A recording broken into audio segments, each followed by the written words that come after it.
کیا یہ تاریخ کا حصہ نہیں ہے؟ اگر یہ دو جمعیتیں الگ ہیں تو اس جمعیت نے اس جمعیت کو، اس جمعیت نے اس جمعیت کو تسلیم کیوں کیا؟ ایک دوسرے کے مہمان خصوصی کے طور پہ ایک دوسروں کو عزت کی دعوت کیوں دی؟ مشن کو ایک کیوں کہا گیا؟ اور پھر مولانا دارالعلوم دیوبند پڑھنے نہیں گئے، اعزازی سرٹیفکیٹ وہاں کی دی ہے، حضرت مولانا کے سر پہ آ کے پگڑی باندھی، اعتماد کا اظہار فرمایا ہے۔ آپ کیسے اپنے طلباء کو تاثر دے سکتے ہیں؟ حضرت مولانا آپ کیسے فرما سکتے ہیں کہ آپ اس معاملے میں فیصل بن جائیں اور آپ فرمائیں یہ جمعیت علماء اور ہے، وہ جمعیت علماء اور ہے؟ اور میں بہت حیران ہوں، اس کے بعد بھی پارسائی کا دعویٰ یہ کہ آپ فرما رہے ہیں غلط بات چل جاتی ہے تو اس کو سنبھالنا بہت مشکل ہو جاتا ہے، آج کل بڑی مشکل ہو گئی ہے، ہائی لیول کی سطح پہ باتیں ہو رہی ہیں۔ یہ سنیں آپ نے کیا ارشاد فرمایا، میرے خیال میں یہی آپ کی بات ہی آپ کا جواب ہے۔ سنی سنائی باتوں کو ان پہ یقین کر لینا،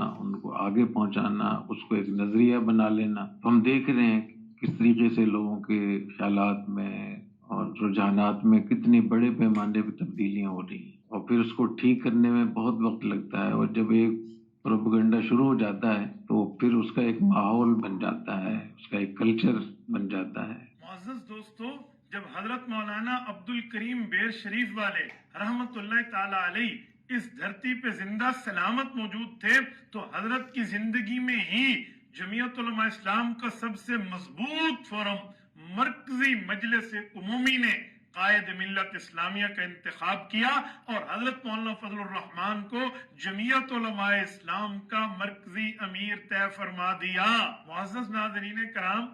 قائد ملت اسلامیہ، امام انقلاب حضرت مولانا فضل الرحمان حافظ الرحمان ایک عجیب بات ارشاد فرماتے ہیں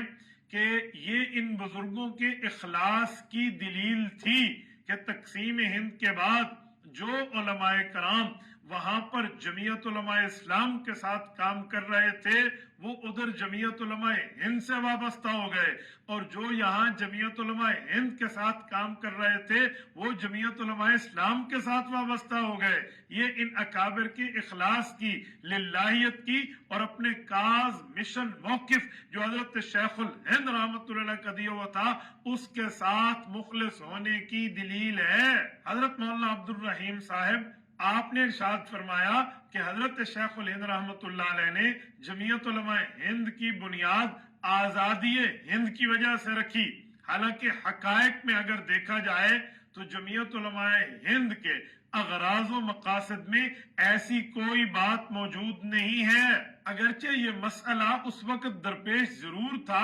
لیکن جماعت کے اغراض و مقاصد میں ایسی کوئی چیز ہمیں ریکارڈ میں نہیں ملتی، بلکہ استاذ الاساتذہ حضرت مولانا محمد میاں رحمت اللہ تعالی علیہ نے اس پر جو کتابچہ تعریف فرمایا کہ جمعیت علماء کیا ہے، اگر اس بزرگ عالم دین کے اس کتاب کو اگر سامنے رکھا جائے تو اس میں اغراض و مقاصد جمعیت علماء ہند کے موجود ہیں، لیکن ایسا کوئی غرض اور مقصد ان کا موجود نہیں ہے جو حضرت مفتی عبد الرحیم صاحب آپ نے ارشاد فرمایا۔ میں یہاں یہ بھی کہوں گا اگر جمعیت علماء اسلام جمعیت علماء ہند کی مخالف یا کوئی الگ جماعت ہوتی تو حضرت مدنی رحمت اللہ علیہ یہ حکم کیوں فرماتے کہ ہم سے متعلق تمام حضرات جمعیت علماء اسلام میں شامل ہو جائیں؟ پھر انہیں وہاں 100 سالہ پہ بلایا کیوں جاتا، اور پھر انہیں یہاں پاکستان میں 150 سالہ کے اوپر بلایا کیوں جاتا؟ اس کی وجہ کیا ہے؟ مولانا پھر صرف یہاں تک نہیں ہے بلکہ اس سے بھی آگے دیکھیے، اس وقت 2017 میں جس کی ویڈیوز، جس کے دلائل، جس کے پروف آج بھی دنیا میں آپ کے سامنے چیخ چیخ کر آپ کو بتا رہے ہیں کہ جب 2017 میں جمعیت علماء اسلام نے 100 سالہ تاریخ پہ 100 سالہ جشن منایا اور یہ ازاخیل ضلع نوشیرہ صوبہ خیبر پختونخوا میں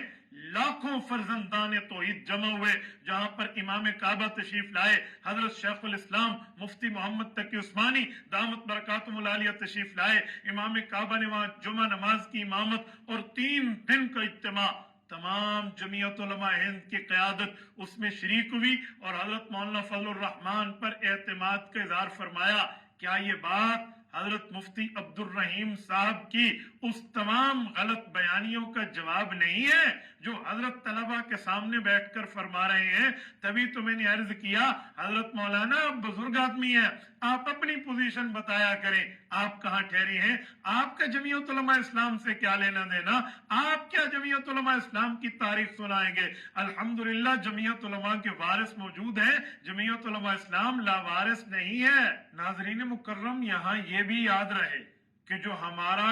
100 سالہ جمعیت علماء کا اجتماع ہوا ہے, یہ صرف جمعیت علماء اسلام کا معاملہ نہیں. اگر یہ صرف جمعیت علماء اسلام کا معاملہ ہوتا تو اس کو تو 100 سال پورے نہیں ہوئے. یہ دراصل جمعیت علماء کا 100 سالہ تھا. یہ جمعیت علماء اسلام جمعیت علماء ہند کا تسلسل تھی, اس لیے جمعیت علماء کا 100 سالہ منایا گیا. اس پر دارالعلوم دیوبند کے حضرات تشریف لائے, جمعیت علماء ہند کے اکابرین تشریف لائے, حضرت مدنی رحمت اللہ تعالی علیہ کے باقاعدہ اولاد میں ان کے نسبی, ان کے علمی, ان کے تاریخی ورثاء تشریف لائے اور انہوں نے یہاں خطابات کیے. مجھے بتائیں اگر جمعیت علماء اسلام جمعیت علماء ہند کا تسلسل نہیں تھی یا یہ الگ الگ معاملہ تھا تو یہ ذمہ دار جمعیت علماء ہند کے, یہ حضرت مدنی رحمت اللہ علیہ کے چشم و چراغ, حضرت مدنی رحمت اللہ علیہ کے خاندانی چشم و چراغ اور دارالعلوم دیوبند کے حضرات یہ تشریف یہاں کیوں لائے؟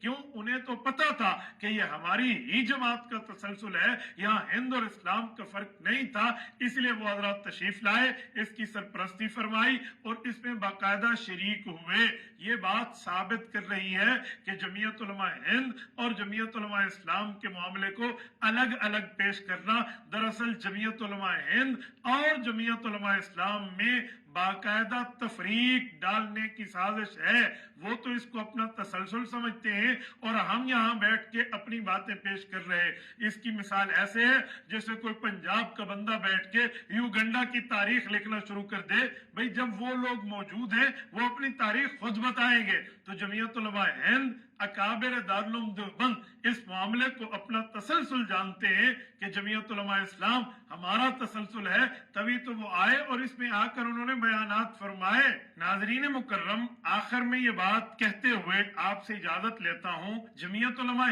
ہند کا کوئی انٹرنیشنل سطح کا پروگرام ہو تو وہاں پر مہمان خصوصی چیف گیسٹ قائد ملت اسلامیہ حضرت مولانا فضل الرحمان ہوتے ہیں. اسی طرح جمعیت علماء اسلام کا کوئی انٹرنیشنل پروگرام ہو تو ان کے چیف گیسٹ جمعیت علماء ہند کے ذمہ دار ہوتے ہیں. کیوں یہ معاملہ ایسا کیوں ہے؟ اسی لیے کہ دونوں کا مشن ہے, دونوں کی جماعتیں ہیں, دونوں کا پروگرام ہے, دونوں کی تحریک ہے, دونوں کی جد و جہد ہے, یہ ایک رہیں گے. وہ کہتے ہیں نا ایک کے یہ نہ مننے او کبھی شے ہے. میرے دوستو, اس سے اندازہ لگا لیں کہ جمعیت علماء اسلام اور جمعیت علماء ہند کے پروگرام میں کتنی مماثلت ہے. میں اس کے ساتھ ایک اور بات بھی کروں, اگر جمعیت علماء ہند انٹرنیشنل سطح کا پروگرام کرے تو حضرت قائد ملت اسلامیہ مولانا فضل الرحمان ان کی اسٹیج پر چیف گیسٹ کے طور پہ موجود ہوتے ہیں. چاہے دلی کا یادگار گراؤنڈ رام لیلا گراؤنڈ ہو یا دارالعلوم دیوبند کی مسجد میں جمعہ کی خطابت ہو, جمعہ کی امامت ہو, تو حضرت مولانا فضل الرحمان وہاں فرما رہے ہوتے ہیں. یہ انٹرنیشنل پروگرام میں چیف گیسٹ کے طور پہ شریک ہوتے ہیں. کیوں؟ یہ جو سلسلہ چلا تھا قاسم العلوم والخیرات, بانی دارالعلوم دیوبند, حجت الاسلام والمسلمین, حضرت امام الکبیر مولانا محمد قاسم النانوتوی رحمت اللہ علیہ تک وہی سلسلہ, وہی پرچم, وہی تحریک, وہی مشن, وہی جد و جہد اور وہی کاز مولانا فضل الرحمان حافظہ الرحمان لے کر چل رہے ہیں. اللہ رب العزت ہمیں اپنے اکابر پر اعتماد عطا فرمائے اور اللہ رب العزت جمعیت علماء اسلام کو یوں مزید پھلتا اور پھولتا فرمائے. جزاکم اللہ تعالی. السلام علیکم ورحمۃ اللہ وبرکاتہ.